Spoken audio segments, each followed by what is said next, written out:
आज हम लोग वेक्टर स्पेस में लीनियर डिपेंडेंट के बारे में पढ़ेंगे कि लीनियरली डिपेंडेंट क्या होता है किसी वेक्टर स्पेस में। यहाँ कह रहा है कि VF क्या है, एक वेक्टर स्पेस है, एक सेट है आपका वेक्टर का alpha 1 alpha 2 dot dot dot alpha n जो बिलोंग्स करता है इस वेक्टर स्पेस V में, जो कहलाता है लीनियरली डिपेंडेंट। ये जो सेट है वेक्टर्स का जो कहलाएगा लीनियरली डिपेंडेंट यदि और केवल यदि कुछ एलिमेंट जो होते हैं A1 A2 AN किसका एलिमेंट है, फील्ड F का, सब के सब नॉट ऑल, सब के सब क्या हो, इक्वल नहीं हो जीरो के। यानी ये जो आप लिए हैं स्केलर लिए हैं कहाँ से, फील्ड में से, सब के सब जीरो नहीं होना चाहिए। कुछ जीरो होगा चलेगा लेकिन सब के सब जीरो नहीं हो। कब, तो उस समय जब ये स्केलर और ये वेक्टर दोनों मिलके एक लीनियर कॉम्बिनेशन बनाता है A1 alpha 1 A2 alpha 2 dot dot dot AN alpha n।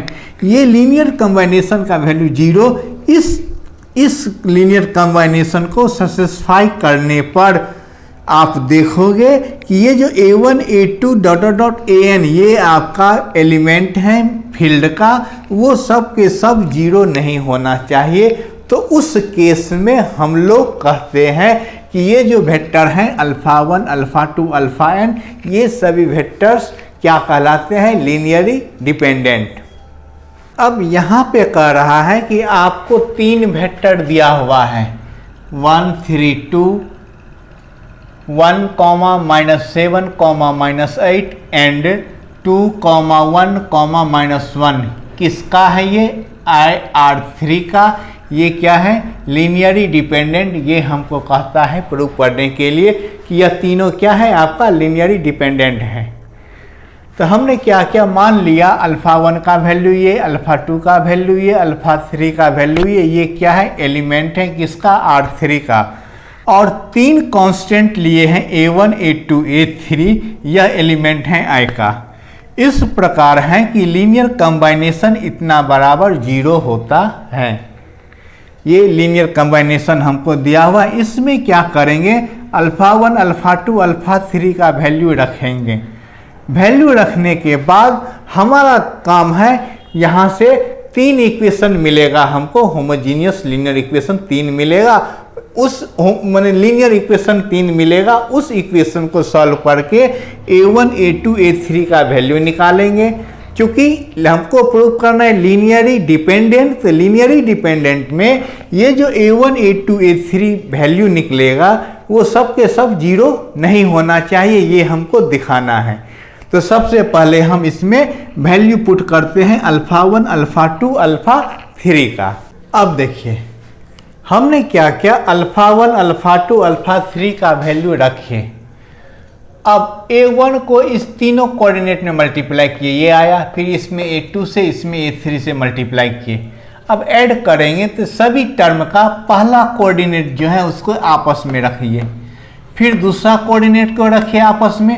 ये 3A1 है, ये -7 A2 है, ये A3 है, प्लस में तो प्लस में ही लिखे। ऐसे ही तीसरा कोऑर्डिनेट को भी आपस में ऐड या माइनस जो भी साइन हो वो लगा के आपस में रखे। तो ये क्या है आपका पेयर्स है, इसको इक्वल करना है जीरो के। तो पहला कोऑर्डिनेट को बराबर की जीरो के, यानी ये जीरो जो है इस जीरो को अगर लिखना चाहो ऐसे 0 0 0 तो कोई हर्ज नहीं है। तो फर्स्ट कोऑर्डिनेट को फर्स्ट कोऑर्डिनेट से, सेकंड को सेकंड से, थर्ड से हम इक्वल किए। इक्वल करने पर हमको ये तीन इक्वेशन मिला।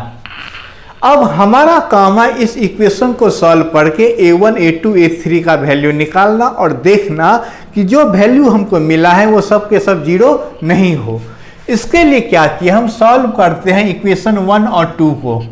इक्वेशन 1 और 2 को सॉल्व करते हैं हम लोग क्रॉस मल्टीपल विधि, या हिंदी मीडियम में पढ़े होंगे आप लोग को कहे होंगे 9th में ब्रज गुणज विधि। इसमें क्या करते हैं, A1 को रखिए, A1 को रखे तो A1 के बंद कर दिए A1 को, इसके आगे क्या आया आपका, तो इसके आगे हमारा A2 है।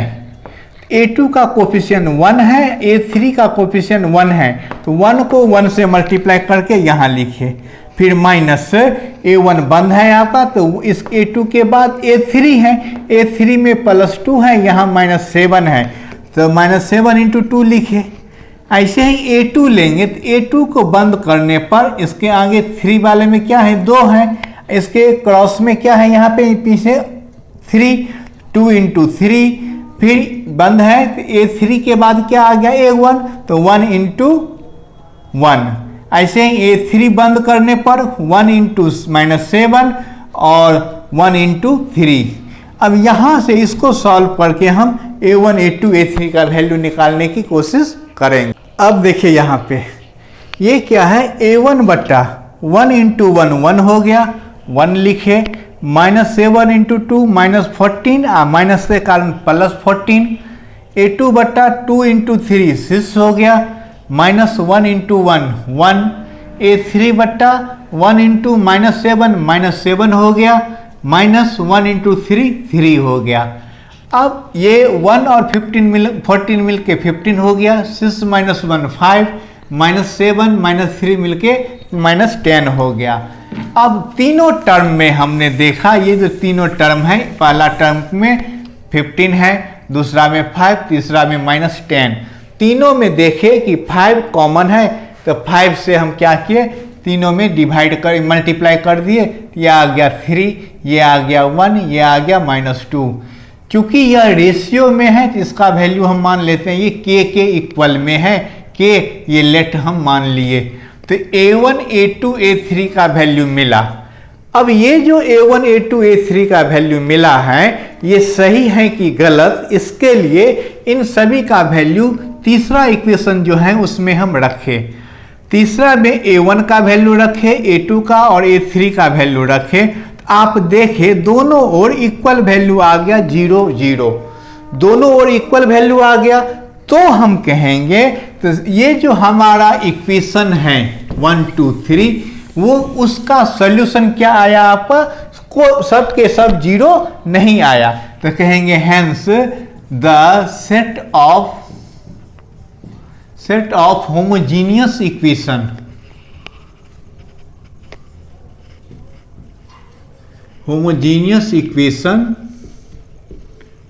कौन, तो 1 2 एंड 3, ये जो तीनों आपका इक्वेशन है 1 2 एंड 3, ये क्या है, हैज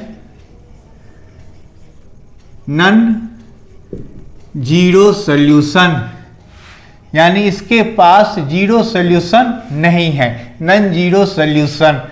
अब आप पढ़े हो कि यदि सोल्यूशन यानी constant term A1, A2, A3 इस सब का वैल्यू यदि 0 नहीं आया, सबके सब 0 होना चाहिए, तो ये अगर 0 नहीं आया तो कहेंगे हेंस ये जो वेक्टर दिया हुआ है हमको, हेंस गिवन वेक्टर्स,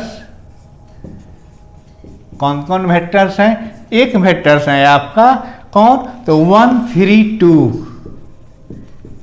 एक वेक्टर है आपका 1 -7 एंड -8, एंड तीसरा वेक्टर जो हमको दिया हुआ है 2 1 -1, ये क्या होंगे, विल बी लीनियरी डिपेंडेंट, ये लीनियरी डिपेंडेंट होंगे कहाँ पे, इन IR3 में, इसमें।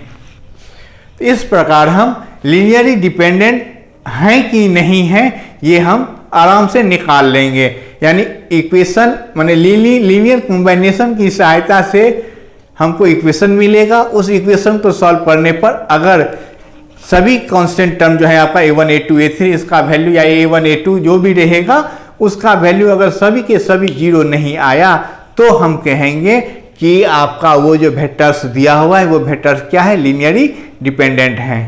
हाँ, फिर नेक्स्ट वीडियो में एक और इम्पोर्टेंट क्वेश्चन लाएंगे, वो क्या रहेगा, तो लीनियरी इंडिपेंडेंट पे आधारित क्वेश्चन। तब तक आप सभी को बाय, बेस्ट ऑफ लक।